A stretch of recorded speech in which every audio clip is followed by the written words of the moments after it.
हे नाथ नारायण वासुदेवा।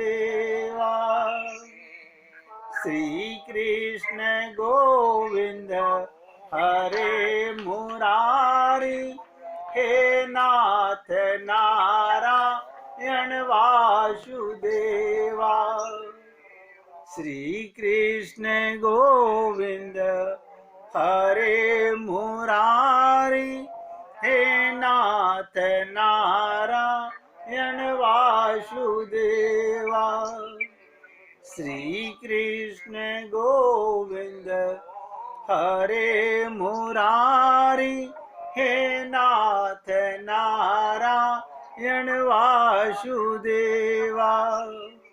सभी भक्त लोग अब बहुत एकाग्रचित होकर सुनिएगा। हम अगली सीढ़ी पर चढ़ना चाहते हैं।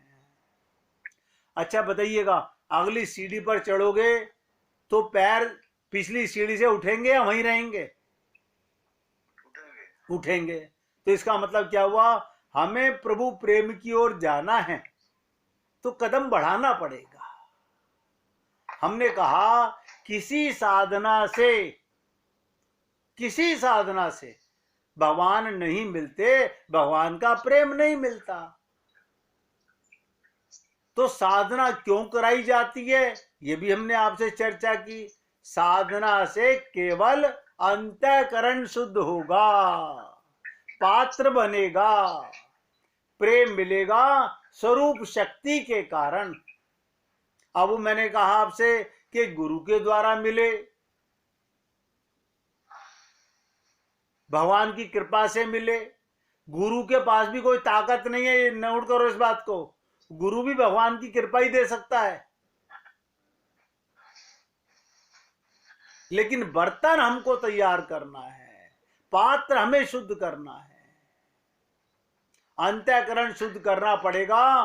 तो साधन भक्ति करनी ही पड़ेगी। अब बहुत से लोग क्या करते हैं, सेठ जियों को मैंने देखा है, हमारे घर में पंडित जी आते हैं पूजा करने के लिए। हमारे घर में पंडित जी आते हैं पूजा करने के लिए, मतलब पंडित जी पूजा करते हैं, हाँ हम उन्हें पैसे देते हैं, यानी पैसे से भगवान प्रसन्न होते हैं। यानी हम पंडित जी को तो खरीद सकते हैं, क्या भगवान को भी खरीद सकते हैं?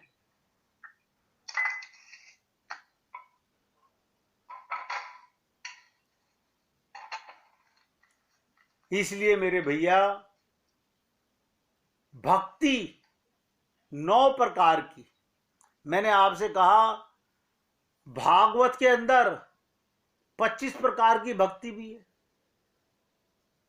नारद भक्ति सूत्र में 84 प्रकार की भी है। 9 में आप 9 की 9 कीजिए, 8 कीजिए, 7 कीजिए, 6 कीजिए, 5 कीजिए, 4 कीजिए, 3 कीजिए, 2 कीजिए। अगर एक नहीं कर रहे तो सब 0/100 नोट कर लीजिएगा।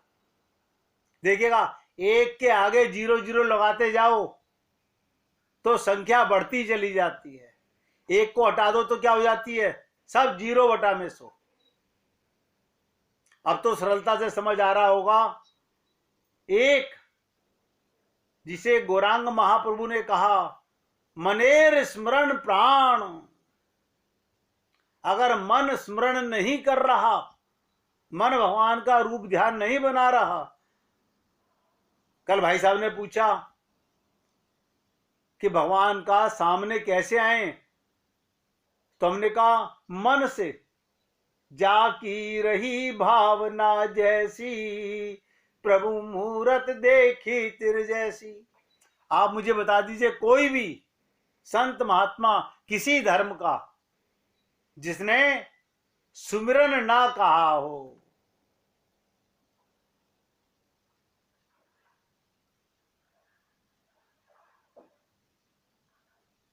महात्मा बुद्ध ने भी कहा स्मरण भक्ति, जैन धर्म में महावीर जी ने भी कहा स्मरण भक्ति, नारद भक्ति सूत्र में 84 सूत्रों में भी भक्ति में मेन है स्मरण करना।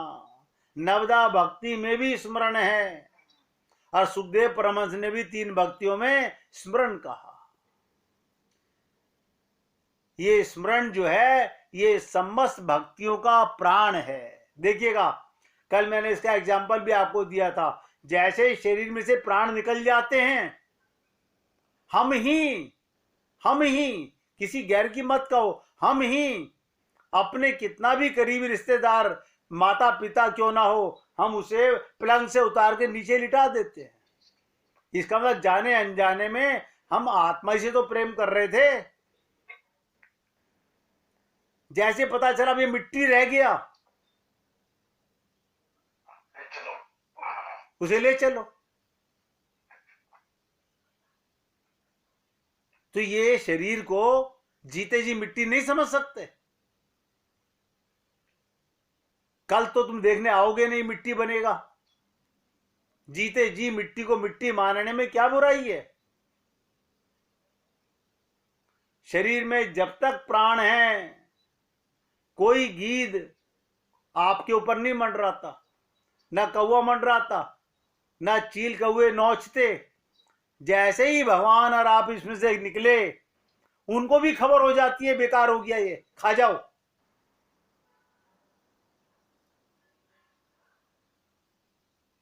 वो खुशबू से जान लेते हैं। तो जैसे प्राण गया, ये शरीर शव हो गया।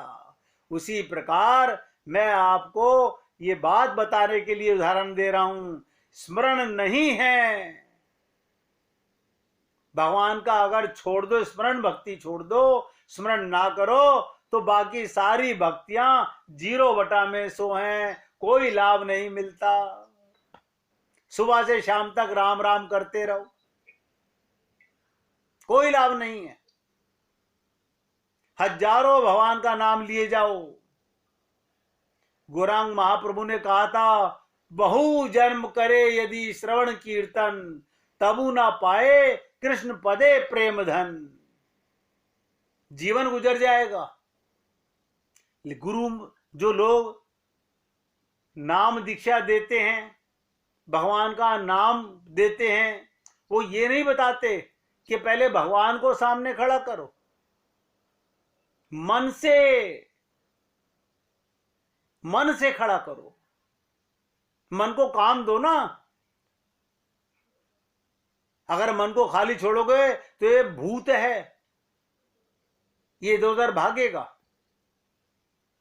हजारों जन्म करते रहो, क्या कर रहे हो? राम राम राम कर रहे हैं।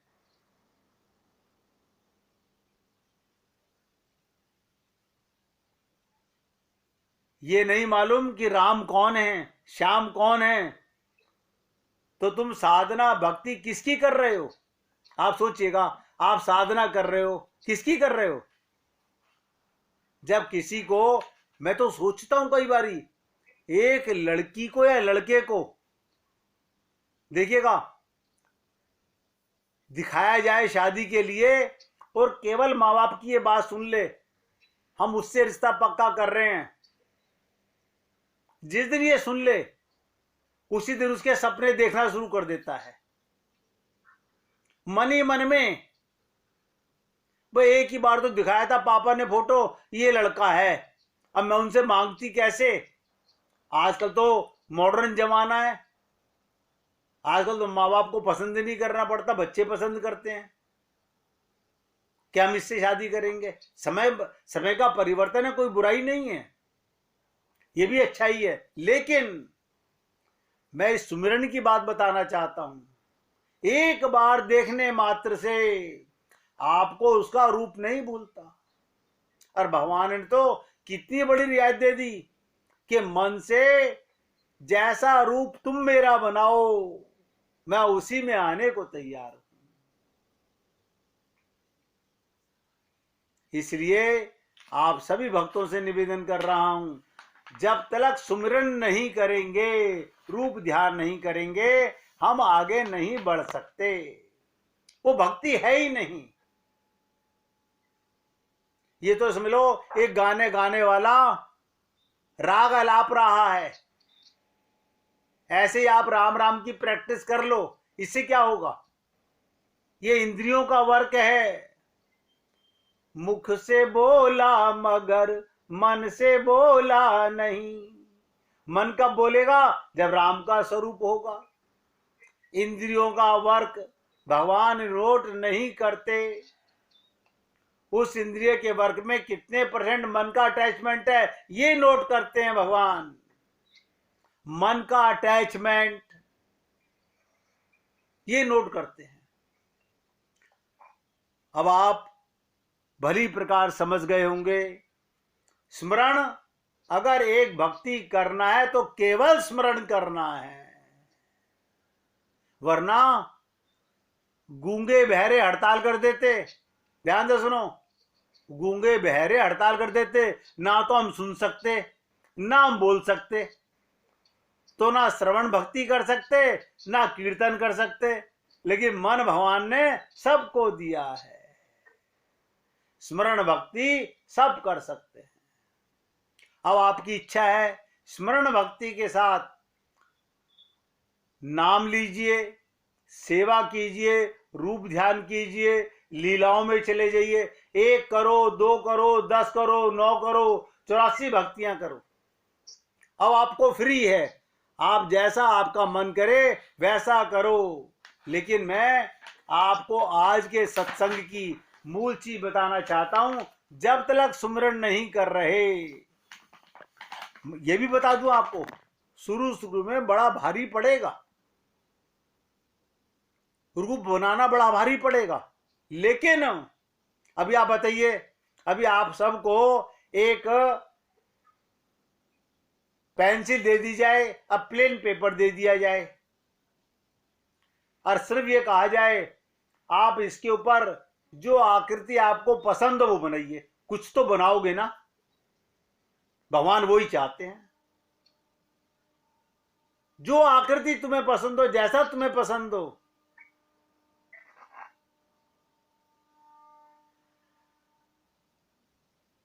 भगवान उसी में एक बिंदु लगा दीजिए, भगवान बिंदु में भी आ जाते हैं।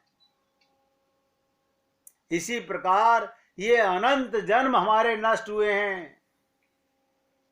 एक चीज जो है भगवान का स्मरण, ध्यान से सुनो, उसी को हमने छोड़ दिया और बाकी सब कुछ किया। हमने बाकी सब कुछ किया। हम एक व्यक्ति, ध्यान से, एक संत क्या बोल रहे थे, एक संत कह रहे हैं कि एक आदमी वृंदावन में हमारी 7 दिन भागवत सुन के गया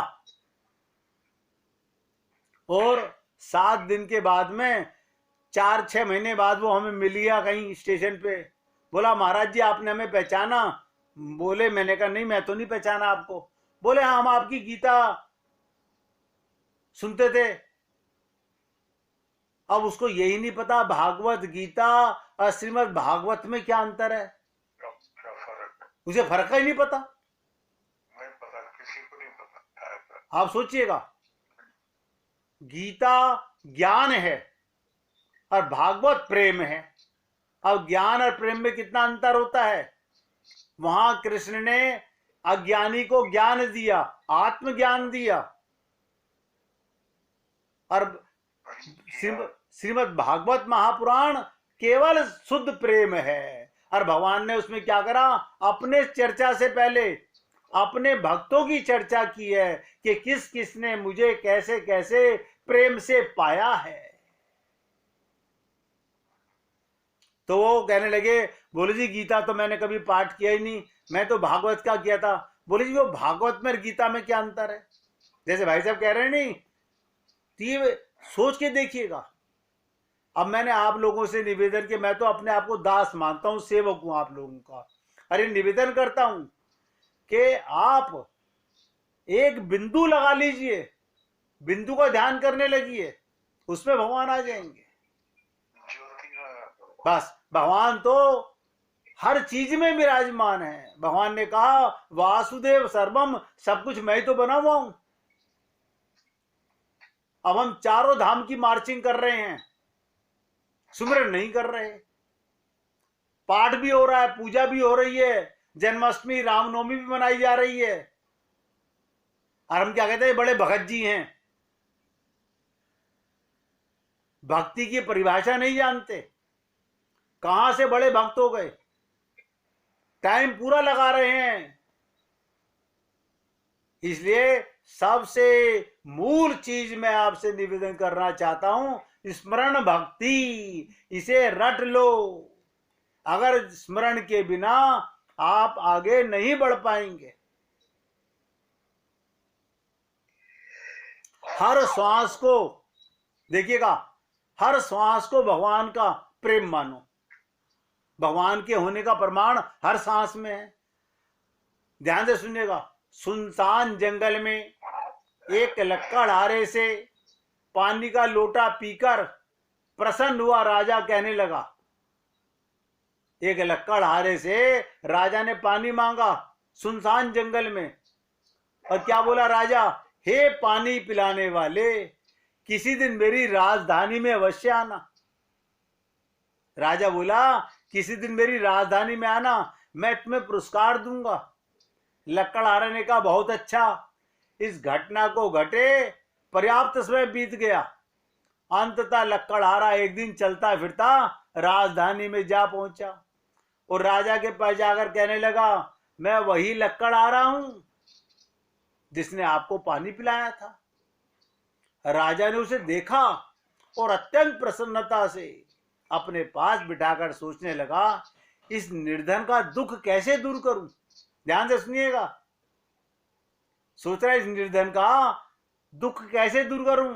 अंततः उसने सोच विचार करके चंदन का एक विशाल बाग उसको सौंप दिया। लकड़हारा भी मन में प्रसन्न हो गया। चलो अच्छा हुआ, इस बाग के वृक्षों के कोयले खूब होंगे, जीवन कट जाएगा। मतलब काट काट के लकड़ियां जलाऊंगा, मेरा तो काम है लकड़ी जला करके पेट पालना। उसे चंदन की लकड़ी में और आम लकड़ी में कोई अंतर नजर नहीं आया। ये सोचकर लकड़हारा प्रतिदिन चंदन काट काट कर कोयले बनाने लगा और उन्हें बेचकर अपना पेट पालने लगा। थोड़े समय में ही चंदन का सुंदर बगीचा एक वीरान बन गया, जिसमें स्थान स्थान पर कोयले के ढेर लगे थे, क्योंकि जला जला के राख कर दिया। इसमें अब केवल कुछ ही वृक्ष रह गए थे जो लकड़हारे के लिए छाया का काम कर रहे थे। राजा को एक दिन यूं ही विचार आया, चलो तनिक लकड़हारे का हाल देखा जाए।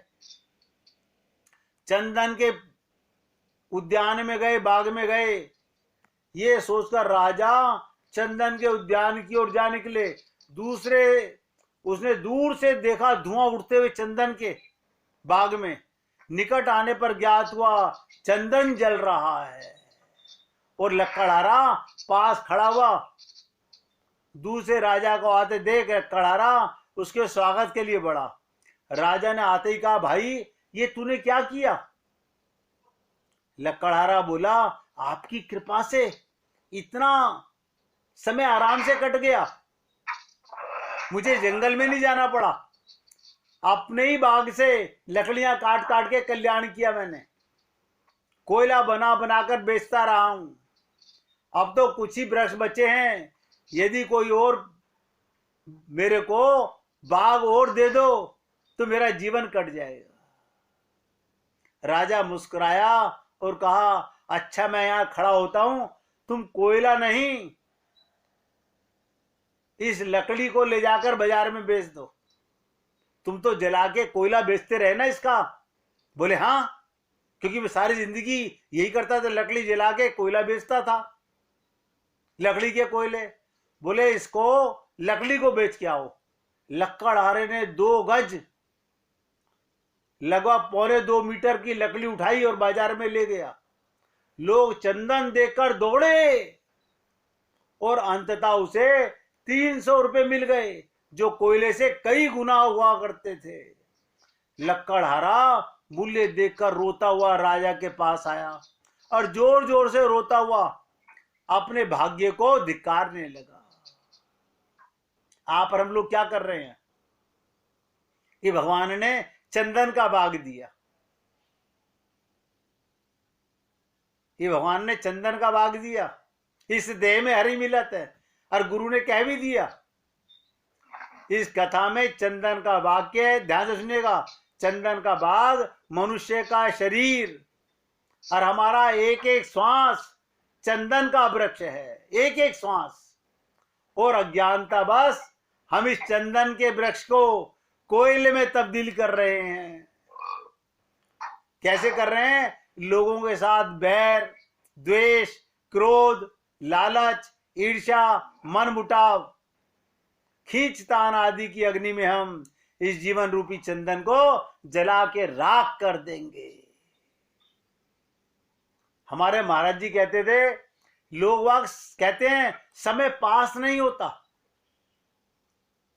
किसी तरह समय पास करने का कोई तरीका बता दीजिए। ताश खेल लें, चौपड़ खेल लें। आप, मैं देखता हूं बहुत सी जगह पर लोग यही काम कर रहे होते हैं। मतलब टाइम को, भगवान की दी हुई कृपा को हमें मिटा के रहना है, समाप्त करने पे लगे हुए हैं। जब अंत में श्वास रूपी चंदन के पेड़ कम रह जाएंगे, ध्यान दीजिएगा, जब ये सांस कम रह जाएंगे तब एहसास होगा व्यर्थ ही अनमोल चंदन को इस तुच्छ कारणों से हमने 2 कौड़ी के कोयले बनाकर बेच दिए। पर मेरे भाई, आप तो बड़े बुद्धिमान समझदार हैं, हम सब लोग। अभी देर नहीं हुई है।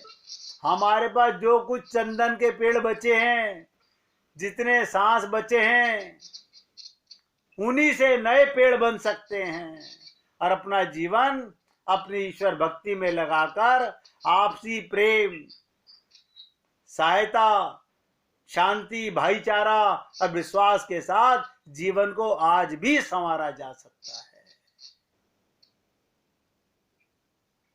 1 मिनट